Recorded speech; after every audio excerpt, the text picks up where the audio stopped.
Shalom, salam berkat dari kami untuk pendengar sekalian. Saat ini pendengar akan diberkati dengan program Hari Ini Harinya Tuhan bagian yang ke-8.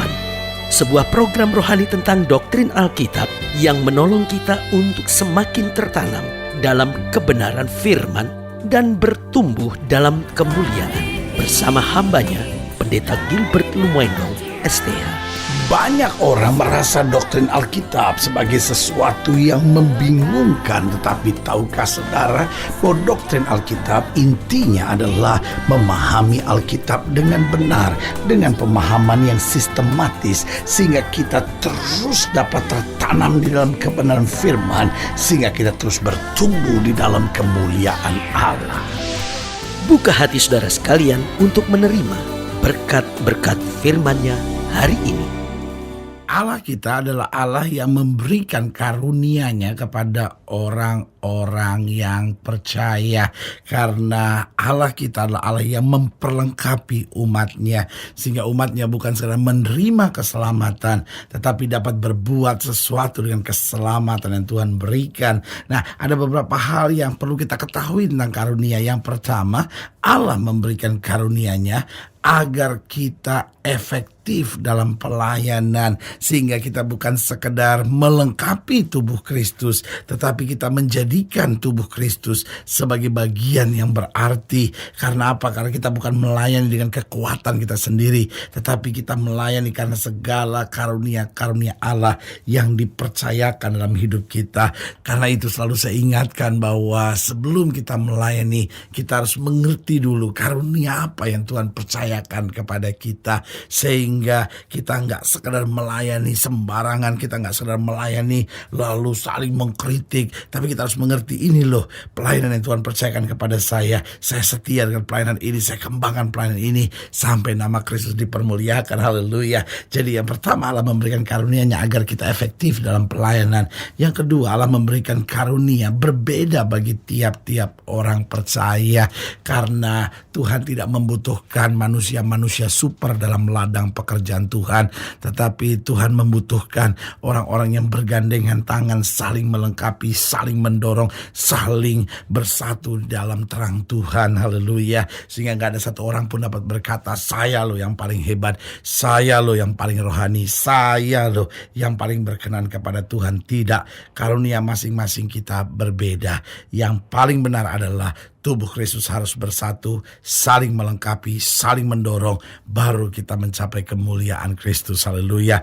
Yang ketiga, saya pelajari bicara tentang karunia, bahwa Allah memberikan karunia-karunia-Nya kepada orang-orang yang siap untuk melayani. Jadi dia gak sekedar memberikan karunia kepada semua orang, tidak, hanya orang-orang yang siap melayani. Karena apa artinya Tuhan memberikan karunia jika akhirnya karunia itu disia-siakan begitu saja? Sementara Tuhan sendiri pernah berkata bahwa jangan melemparkan mutiara ke mulut babi. Artinya hanya sesuatu yang berarti diberikan kepada orang-orang yang mengerti. Haleluya. Dan yang keempat, bicara tentang karunia, bahwa Allah memberikan karunia dengan menuntut pertanggungan jawab. Karena itu Alkitab berkata, kepada yang diberi banyak akan dituntut banyak. Artinya kalau Tuhan percayakan karunia kepada kita, berarti kita juga tidak bisa main-main dengan karunia itu.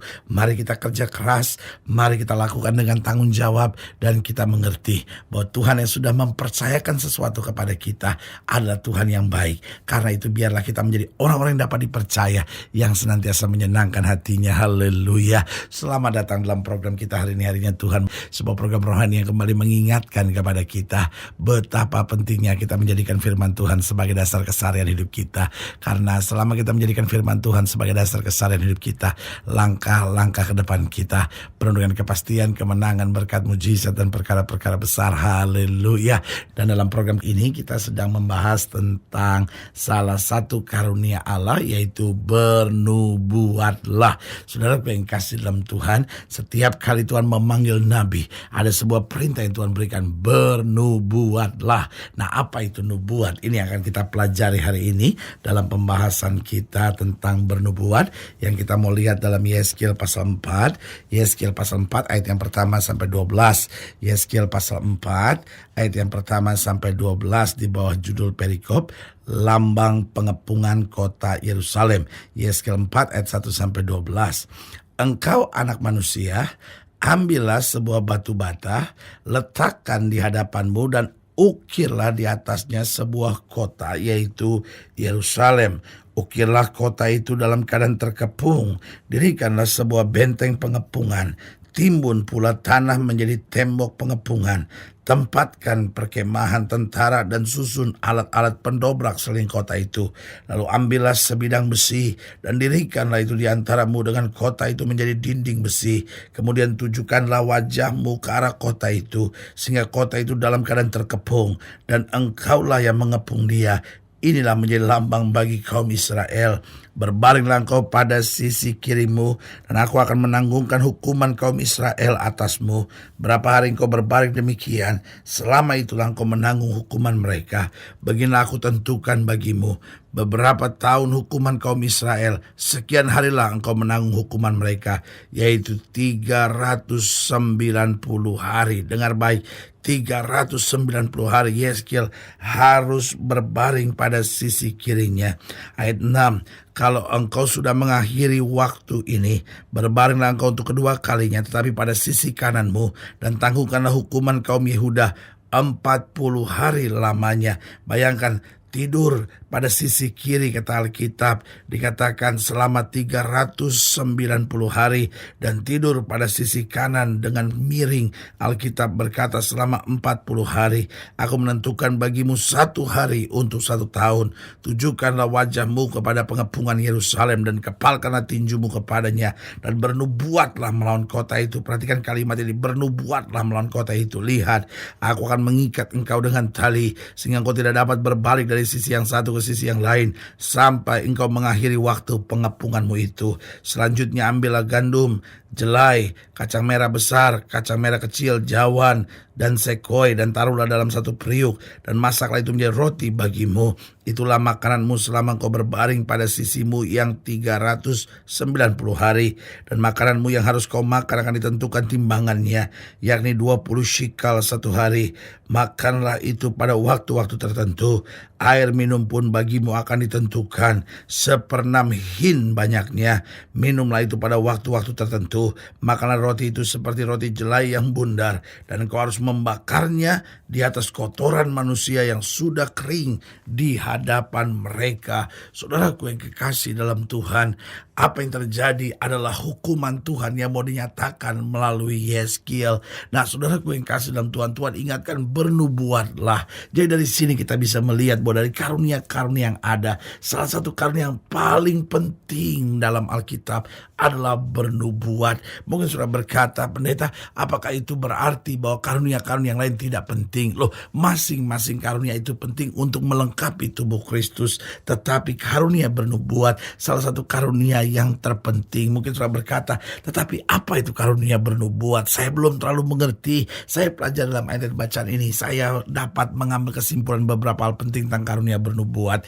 Yang pertama, karunia bernubuat itu berisi hikmat, baik masa lalu maupun masa depan. Yang terjadi dengan Yeskil, Yeskil mengingatkan hukuman yang terjadi pada masa yang lalu tentang kesalahan Yehuda dan juga kesalahan Israel. Itu sebabnya Israel dihukum 390 tahun dan kemudian Yehuda 40 tahun. Dari karunia-karunia yang ada, salah satu karunia yang paling penting adalah bernubuat. Nah, pertanyaannya, apakah itu berarti karunia-karunia yang lain tidak penting? Saudara yang kasih dalam Tuhan, bukan berarti karunia-karunia yang lain tidak penting, karena setiap karunia saling melengkapi tubuh Kristus. Tetapi karunia bernubuat adalah salah satu karunia yang paling penting. Nah, pertanyaan pertanyaannya, apa itu karunia bernubuat? Yang pertama, karunia bernubuat adalah karunia yang berisi hikmat, baik masa lalu maupun masa depan. Saudaraku yang kasih dalam Tuhan, yang disampaikan oleh Yehezkiel, ada dua sisi dari karunia tersebut. Keadaan masa lalu umat Allah maupun keadaan yang akan datang. Karena itu dijelaskan dengan caranya berbaring, baik sisi kirinya selama 390 hari, lalu sisi kanannya selama 40 hari. Nah, saudaraku yang kekasih dalam Tuhan, ini menggambarkan baik hukuman Tuhan yang terjadi dan juga apa yang akan terjadi pada masa yang akan datang. Jadi karunia bernubuat dia berisi hikmat baik masa lalu maupun masa depan. Nah, yang kedua bicara tentang karunia bernubuat ini berisi pengertian tentang pengupasan firman Tuhan. Jadi karunia bernubuat bukan hanya melulu bicara tentang ini loh yang akan terjadi pada masa depan, ini loh masa lalu kamu. Bukan hanya berisi itu, ada kalanya karunia Tuhan dinyatakan melalui hikmat baik yang pernah terjadi pada masa lalu maupun yang terjadi akan masa depan. Tetapi juga karunia bernubuat menekankan tentang pengertian tentang pengupasan firman. Ketika seorang menafsirkan firman, ketika seorang sedang menyampaikan firman Tuhan, sebetulnya yang sedang terjadi juga karunia bernubuat. Mengapa karunia ini penting? Karena tanpa pemberitaan firman, maka gereja Tuhan lemah, gereja Tuhan tidak memiliki pengertian. Tetapi dengan pengertian firman Tuhan yang dalam, apa yang terjadi? Iman kita dibangunkan. Karena itu sekali lagi saya ingatkan, karunia bernubuat salah satu karunia yang paling penting. Kenapa? Karena berisi hikmat baik masa lalu maupun masa depan. Yang kedua, berisi pengertian tentang pengupasan firman sehingga jemaat Tuhan dibangunkan. Yang ketiga, karunia bernubuat adalah karunia yang berisi nasihat bagi yang sedang menghadapi pergumulan. Sudah bisa bayangkan kalau nasihat kita cuma nasihat-nasihat yang berdasarkan ilmu pengetahuan manusia, bahkan ilmu psikologi belaka. Saya percaya manusia tidak punya pegangan dalam hidupnya, tetapi justru nasihat firman Tuhan memberikan dorongan, memberikan kekuatan, memberikan kepastian dan jaminan dalam hidup kita. Karena itu ketika kita sedang bergumul, sedang dalam masalah, maka kita butuh orang-orang rohani yang memberi nasihat kepada kita, sehingga akhirnya kita punya pegangan dalam hidup kita untuk terus melangkah dalam kemenangan. Jadi ingat, karunia bernubuat salah satu karunia yang paling penting. Kenapa? Karena lewat karunia bernubuat kita mengerti baik tentang hal-hal yang perlu kita mengerti di masa lalu maupun apa yang akan terjadi akan datang. Yang kedua, karunia bernubuat berisi pengertian tentang pengupasan firman sehingga kita makin berakar, makin ada dalam pemahaman yang dalam tentang firman.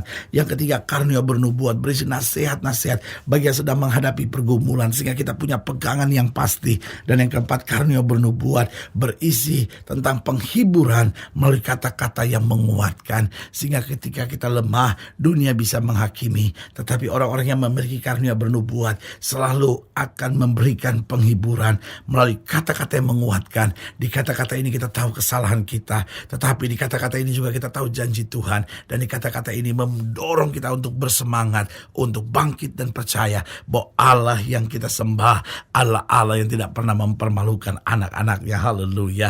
Saudara gue yang kasih dalam Tuhan, jika saudara ingin dilayani lebih jauh, hubungi kami melalui telepon, hubungi kami melalui surat, kunjungi website kami, karena kami ada untuk membawa Bapak Ibu saudara senantiasa lebih dekat pada Tuhan dan mengalami kasih kuasa mujizat yang luar biasa. Haleluya. Secara khusus melalui program ini juga saya mau doa buat siap saudara yang sakit, siap saudara yang berbeban berat, karena saya percaya bahwa bagi Allah tidak ada perkara yang mustahil. Nah, saudara-saudara yang ingin didoakan secara khusus, boleh taruh tangan kanan saudara di dada dan kita akan doa. Mari kita doa. Bapa, dalam nama Yesus, hamba doa buat yang sakit, hamba doa buat yang berbeban berat, hamba doa untuk setiap mereka yang sedang menghadapi masa-masa yang sukar, karena hamba percaya bahwa bagi Allah tidak ada perkara yang mustahil.